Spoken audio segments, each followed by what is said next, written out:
তিনটে শব্দ লাগতো ভাই। আপনি যেখানে বললেন 1975 7ই নভেম্বর, আপনি বললেন 90-এর অভ্যুত্থান, আপনি বলেন যে পিলখানা হত্যাকাণ্ড, শাপলা গণহত্যা। আপনি এতটুকু ঠিক কোন রাজনীতির কারণে বাদ দিলেন? পিলখানা হত্যাকাণ্ডের কথা বললে ক্যান্টনমেন্ট থেকে যায়, আমি বুঝি। এই আন্দোলন কি ক্যান্টনমেন্ট করে দিছে?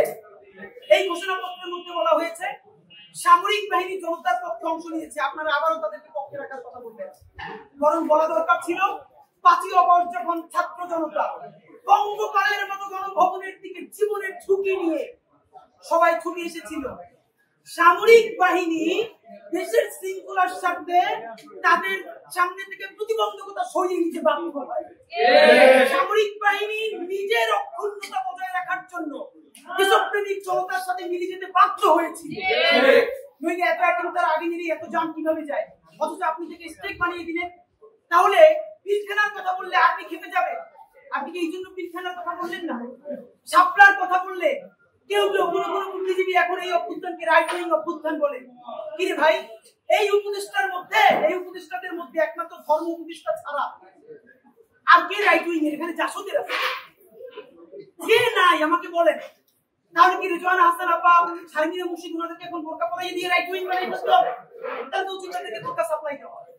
এই জন্য রাইট উইং বানাইতে পারতেছে। অথচ এরকম ইনক্লুসিভ গভর্নমেন্ট কবে হয়েছিল? তা আপনাদেরকে বলতে চাই যে এই শাপলার এই যে যাত্রাবাড়ি থেকে শুরু করে আলেমরা সারা দেশে, আপনারা মিডিয়ার ভাইয়ের একটা ভিডিও কালকে দেখেছেন, আমরা এর আগে কেউ দেখি নাই। এই এতদিন পর ভিডিওটা সামনে এসেছে। যাত্রাবাড়িতে একটা ছোট স্কুলের মেয়ে পুলিশের তুমুল গোলাগুলির মধ্যে কিভাবে বুক চিতিয়ে দাঁড়িয়ে আছে। ভাই আপনি ভাবেন এই বাচ্চাটা আপনার মেয়ে, আপনার বোন, আপনার ভাতিজি, আপনার ভাগ্নি। আমরা এখনো ডিটেক্ট করতে পারিনি এই বাচ্চাটা বেঁচে আছে কিনা। পরে আমরা নিউজে দেখলাম এরকমই একটা বাচ্চার মতো দেহ পুলিশের গাড়ির মধ্যে নিতর হয়ে পড়ে আছে। এই বাচ্চাটা কিনা জানি না। যেই যাত্রাবাড়ি স্টালিনগ্রাদ হয়ে উঠলো আলেমদের কাছে, সেই শাপলাকে আপনি বাদ দিয়ে আপনি কোন ফ্যাসিলিটি আবার আনতে চান? আপনাদের এত হিন্দুমন্যতা কিসের? শাপলায় হিন্দুমন্যতা, পিলখানায় হিন্দুমন্যতা। তাহলে তাদের রক্তের বিনিময়ে যে সরকারে আছেন সেখানে থাকতে আপনাদের লজ্জা হয় না? আপনাদেরকে সর্বশেষ আপনারা বলতে চাই, এই যে হাসিনা পালাইতে বাধ্য হয়েছে যেই জেনজিদের কারণে, সেই জেনজিরা কিন্তু রাজনীতি সচেতন হয়েছে ঐতিহাসিক একটা ইভেন্টের মধ্য দিয়ে। এইটার কথা কেউ বলে না। যেই জেনজিরা ইসলাম নিয়ে রাস্তায় নেমে গণহত্যাকারীকে পালাতে বাধ্য করেছে, রাজনৈতিক দল তাদেরকে ইমাম মেনে পিছনে মুক্তাদি হিসেবে দাঁড়িয়েছে, সেই জেনজিরা প্রথম রাষ্ট্রের মালিকানা গ্রহণ করে নিরাপদ সড়ক আন্দোলনের মাধ্যমে।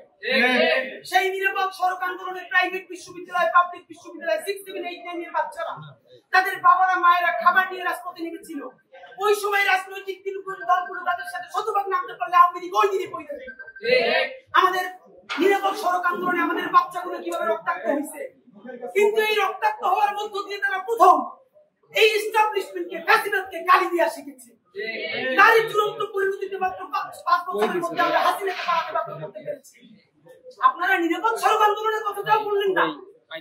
সুতরাং প্রধান উপদেষ্টা মহোদয়, আপনাকে বিনীত অনুরোধ করি, এইটা কোরআন না বা বাইবেল না যে কোনোভাবে সংস্কার করা যাবে না। প্লিজ এই ঘোষণাপত্রকে আমি অ্যাপ্রিসিয়েট করি। মন্দের ভালো তো ভালো, কিছু তো হলো, কিন্তু এখানে অবশ্যই 1947-এর স্বীকৃতি এবং 1975-এর 7ই নভেম্বর, 1990-এর অভ্যুত্থানের ঠিক সাথেই আমাদের পিলখানা, আমাদের শাপলা এবং নিরাপদ সড়ক আন্দোলনের ঐতিহাসিক ঘটনাকে একনলেজ আপনাকে করতেই পারতে হবে।